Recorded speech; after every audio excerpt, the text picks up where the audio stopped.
we formally introduced the bill for the first time in Parliament, which means we had our first reading of the bill. Basically, this is the stage where the bill is introduced, and tomorrow we will start the second reading speech, opening up debate for our parliamentarians to start debating and contributing towards the next. Yamakadai kuterera panguva dzino ndiyo channel yenyu inonzi Kulion TV apo patinokupai ma updates now nezvinhu zvakasiyana siyana zvinenge zvichiitika nekutora nzvimbo munyika yekwedu. Meanwhile, the highly controversial constitutional amendment bill number 3, which seeks to extend President Emmerson Mnangagwa's term of office by an extra 2 years and increase the presidential term from 5 to 7 years, now formally entered the parliamentary process in Zimbabwe. Zvatanga.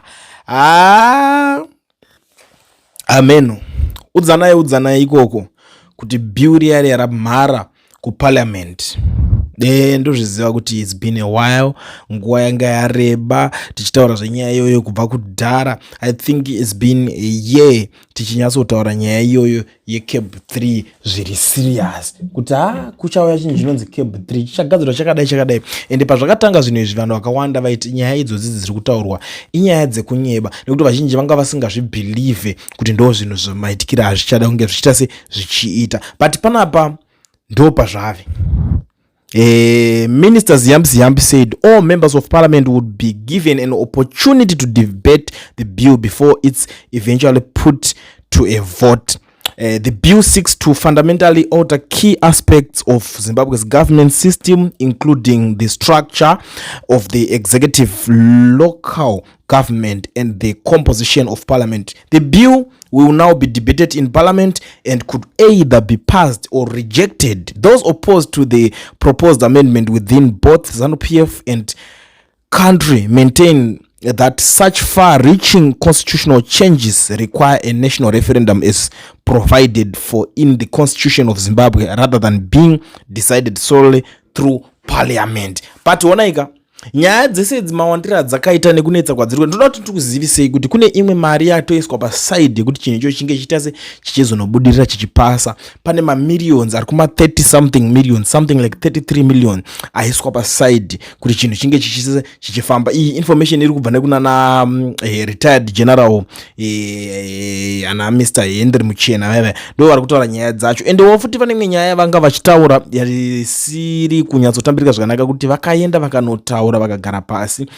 Only this month vakanogara pasi kana takuti I think month iyo yatatobva kubuda vakanogara pasi na Mnangagwa vakaonesana nyaya yebill achita zvina kunaka zvebill izvozvo zvikuitika chinchichi, and then ndo pavari kuti vakaudzwa kuti awina hazvina basa kuti ndiani. So kura kuti game racho rakachallenge ko kunenge kuzonzi vanenge vachida kuchallenge chinhu challenge kana makabudirirawo ndikoko crowd ivo they don't care kuti chikuchauye chichazoitika zvizvi zvichazodidi, zvinhu zvekuti zvatobva mavari havasina pressure vakungoti chamuka ichi inyama because chinhu chekuti chagarirwa pasi kuti chinge chichionekwa kuti choita sei. But papa panyaya yacho iyoyi magenerals aya vane nyaya hombe iri kutaurwa panapa yandoda kuti itinge tichionesana because it's very important kuti tinge tichinhingirikina. This group of the retired Zimbabwean military generals and former senior civil servants is publicly accused President Emmerson Mnangagwa of being the principal architect and beneficiary of constitutional amendment bill number 3, warning that the proposed changes serve narrow political interests rather than the national interest. In a statement issued on today in Harare and signed by retired Air Marshal Henry Muchena on behalf of the group, the former military and civil service officials said recent meetings they held with President Emmerson Mnangagwa had failed to address their concern over the bill. They claimed the president dismissed their objection by saying whoever wins. A response they said reflected contempt for constitutional concern raised by citizens and party members. The group reiterates its call for a national referendum on the proposed amendments, and they added that the Parliamentary consultations process was manipulated and did not reflect the will of the people. They also expressed concern over ongoing court challenges to the bill and urged the judiciary to uphold its constitutional responsibilities. In some of the most explosive claims contained in the statement, the retired officials alleged that financial incentives, including vehicle allocations and cash payments, had been used to secure support for CAB3. They further claimed that the 31 million fund has been set aside to influence parliamentary votes in favor of the bill. The retired officials warned members of parliament against supporting the proposed amendment, arguing that extending presidential and parliamentary terms without voter approval would constitute a violation of the constitution. Saka bana 31 million ndo mari yakamirirwa iri kwenzeka and iri pa side. And then rukono with people like Mr. Ibu Mandaza vane zvakawanda zvavari kutaura. Mr. Ibu Mandaza vari kuita ma statements avari kubudawo panapa ne team ravo vari kuchisimbisa stance yauya nema generals aya vari kuti ma generals aya vagona kutotanga kutotaura zvavari kutaura izvozvo. Ndozvo kutaurwa nana Mr. Ibu Mandaza one chikwata chavo zvakawanda. Ndisho manje ndinonyatsoningina papi but zvinhu zvokuti havasi kutonakirwawo nechinhu ichochichi. But on the issue yekuparliament, I don't know kuti kake chingani now ndichitaura vanhu vari kuparliament already, and I don't think kuti they need some motivation what fee yekuti vange vachinosimbisa chinhu ichi. Why? Because already kwavari ka chinhu chekuti chakatodraftwa nemunhu wekuti anotobata brain dzevanhu otoona kuti vachatoita kumana vachachemerawo kuti 2 years idzodzo ungamborisiye basi. Unongoone shungu dzekuti aiwa pa 2 years dzichauya idzi ndichada kuti se ndichatorowa basa ndakadai extra 2 years dzikuya. Saka kwavari it's a win-win situation at the end of the day. Saka atinyanyise kutarisira kuti mune chamungakwanisa kunge muchibatsirwa nezvinhu zvakaita sezvizvi. But kuona nyaya dzacho dzakupindura naona kwawanda, umwe achibuda achiti aiwa zvakanodai so, uyu achitiwo zvakanodai so. But problem iripo manje yatiri kuona, yandiri kuziva kuti inogona kubatsira kumberi uko. Dzimwe dzenguva ka nyaya dzacho dzinonetsa, nyaya yacho iyi inogona kubatsira. Problem hombe yekuti ma MP vakambopromiswa mari dzisikasabuda, muri kunzwisisa. Saka mari ukapromiswa mari iwoga uregedza kuipuwa, unenge watone hasha kuti haiwa wakamboti promisa dzimwe dzikasabuda. Ende mari dzacho dzinonetsa, inenge mari yechikwereti chembanje achivhunzike kuti iwe ko dhiri redu reriya, anongonza iwe dhiri ripi rokutauriwa, ende unobvunza wakada kumirira pai. Nyaya dzacho ndo zvinonetsa manje. Saka I don't think kuti zvinokwanisa kunge zvichimeka sense pane nyaya yacho iyoyi. I don't think kuti ma MP vachange vachitambira mari iyoyi ivo vasati vambopuwawo imwe yacho. Handiti mukuzviona. So CAB3 right, ndiyo mwari kutaura nyaya yacho yekukweretana kwemari. The CAB3 stars and the parallel cabinet may seek to capture parliament and the judiciary with cars and once-off payments of 100,000, but there are some challenges. Knowing how the president and Kuchachemwa have allegedly failed to pay what they owe in the past, will MPs insist on receiving their 100,000 upfront, and will they get it if there is a risk that the courts may reverse parliament's decision? And can they allow themselves to be captured on the promise of future maneuveration after the president has allegedly usurped power from the people to become king, knowing that this king has a reputation for not paying those who have worked for him before? For example, Jonathan Moyo and Glenn Pami, who wrote CAB3, have not been paid in full,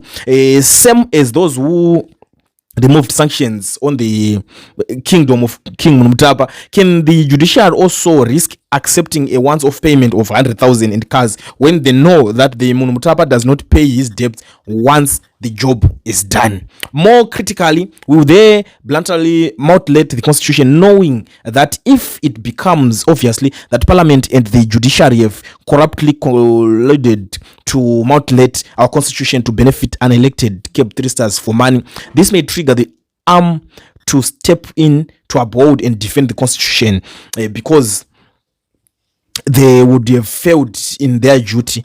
Is it worth parliament and the judiciary risking the consequences of pushing the military to intervene or even igniting a civil conflict for 100,000 and a car that they may never enjoy if the military successfully defends the constitution? What would look like for those MPs and judges who support the mutilation of the constitution if the military ultimately decides to protect and uphold it? Can the president himself sign this bill into law without a referendum or the constitutional court determination? If doing so could trigger the military to act against what it may perceive as both an assault on the constitution and an attempt to weaken its role in defending the revolution and the republic. It is important for parliament, the president and the judiciary to understand that every action is an equal and opposite reaction, an obvious and blatant manipulation of the constitution in a manner that threatens the military, the other world, civilians who risk losing their assets to the greedy and average of the parallel cabinet, and ordinary citizens who fear being subjected to an autocratic monarch is likely to go unchallenged either internally or externally. Considering the low maneuveration, the rank and file the military endure, the unprecedented and the unexplained deaths of high-ranking military personnel under the Second Republic, and the possibility that more could follow if CAB3 succeeds, do the CAB3 stars and parallel cabinet truly have the loyalty of the army? For how long can president remain mentally and physically fit enough to appear as though he is still governing Zimbabwe, considering what may see as clear signs that he is no longer fully in control, as Scott Sakupanya has taken over as de facto chief of staff and head of security at the president's private office? Wiknew has become the foreign relations person of the president, and Kudata Gray is increasingly emerging as a stand-in president who is using parties and weddings to bring the nation into his confidence as the president's mental fortitude continues to decline. Mawana, but this is actually coming from Mr. Rutendo Matinyara. You know, this guy pane zvinhu zvimwe zvokuti anotanga kungotaura zvachingobuditsa. And one thing that I want you people to know is that kana uchida kuti munhu akudze chokwadi, kana uda muchida kunyatsonzwa chokwadi, wanenge anyimwe mari, ngatiti for example matumana imimi kana kuti maenda kutatana dhiri maenda kunoba movhara one munhu mari papo, kana uchida kunzwa zvese nemadyiro yakaitwa nekwayakazoendeswa, obvious panotosara unotosara wakutonzwa utoti pakashata kunenge kusiri kudyirwa rinopisa. Anyways, this is the current situation right now on the CAB3, and I know that you have been waiting for this day. Zatanga, tomorrow will be another day, and obviously I will be here talking about this whole thing of CAB3, discuss what debate of parliament. We also have to start a small debate here on that the same thing CAB3 tochidiscuss panapa tikachiputitsa ava chiputitsa neuko tichinosangana pakati awina aluza ndo yapo mazoona yakufambwa nayo yakaudzwa magenerals na Mnangagwa pakanzi awina anditi mazvona. Saka kureva kuti kana vachawinawo ikoko vachaluzawo ikoko zvagara zvinongoitika. And before I go, this is actually said, I'm receiving news that people in Stone Ridge vari kupwanyirwa dzimba side rek kunonzi kwaHarare South. You know, I don't know, for the past 2 years I've been talking about the issues dzekuHarare South, and a lot of people vanenge vaitanga vasinganyatsonzwisisa kuti kana uchitaura zvekuti Harare South uri kuedza kuti kudii. kuHarare South akomana pakaipa kwaitengeswa vanhu mastand epasi pemuti, mastand achitengeserwa uchinzi tikukupa stand iyi nekuti tiri vakomana vemusangano. Vakomana vemusangano vanongosvika vangopega pega chero pavada, saka vanhu vaita chizano vachitengeserana mastands. So zvinhu izvozvo manje zvinodzoka zvochinja, zvinodzoka zvopanduka, zvinodzoka zvobackfire, zvokuti vanhu manje kana chinhu chinge chazobackfire, guys, zvinenge zvadhakwa. Honestly speaking, zvikango backfire hatisina kwatakananga. kana chinhu chabackfire tinge takungotaurawo dzangu nyaya, but amana kungonzi yogaya kuti nguva yesei unenge uchiti uri kugara 7 years uchitoti wakarelaxa, 7 years uchitori busy kutoimba uchiti tiri kufara zvisingaite nekuti isusu takazokomborerwa inonzi chii, takatarisana neCAB3. You are busy supporting CAB3, mhuri yako ichirara panze, ende tarisa kuti pane weather ichi June anenge achikusvasvangwa zviri serious, wakurwa nechando muna June, asi uchidedzera kuti uri kuda CAB3 ende uchitozvisimbisa uchiti musangano wedu zvakaoma. I feel sorry for those guys vasangana nekupwanyirwa dzimba dzavo kuStonebridge Park. I feel sorry for you guys, ende ndinonzwisisa pain yacho pairi chaizvo. Inini normally vanhu vakawanda vanotadza kunzwisisa kuti why is it ukaona munhu achichema kana ari weZANU-PF unomira naye, kana ukaona munhu achichema ari weCCC unomira naye, ukaona munhu achichema ari wechinchi. Zvandinoziva ndechekuti vanhu vese vanhu vemuZimbabwe, as long as you are a Zimbabwean, we are brothers and sisters. Anditi, as long as uri muZimbabwean, zvemapolitical parties izvo hazvifanira kuzinge zvisvika pakuzoti ningiriki navanhu kana kuti pakuti separate. Ukaona ari kuchema nyaradzanai nevanochema, hazvireve kuti munhu haasisiri muZimbabwe nekuti ari kusapota kana kuti certain ningiriki unenge usingasapotewo. Kutoti zvinhu zvifambe, dai vanhu vese vanga vakakwanisa kunge vakabatana kubva kudhara, zvinhu zvingadai zvichifamba vakomana. Dai musiri kunesana naCAB3 ava, but because of vanhu havakwanise kubatana, hamutokwanise kutombowanawo pamunowiriranawo chero padiki pekuti munokwanisa kunzwanana. That's bullshit. Zvinofanira kupera zvinhu zvakadai so. But ndisati ndaenda ndoda kubva ndashandisa mukana uno wekuzivisa maZimbabweans ese vari munyika yeSouth Africa nevari kudawo kuregisterwa macompanies nekuvhurirwa maFNB business accounts vasina mawork permits kana mastudy permits. Ndiri kuti pane company inonzi Education Research, iyo inova iyo yega company inotungamirirwa navo vanonzi Mukoma Owen, inova iyo shasha pazvese izvi kana takutaura nyaya dzekuregister macompany nekuvhurwa kwamaFNB business account. Gara wabata Mukoma Owen, ndinovatemba panyaya idzodzi, ndo vandinotoreta kuti ndo vanoziva zvavanoita kana dzanyaya dzekuregister macompany. Saka tiri kuti zvausina permit haisisiri problem hombe stereki.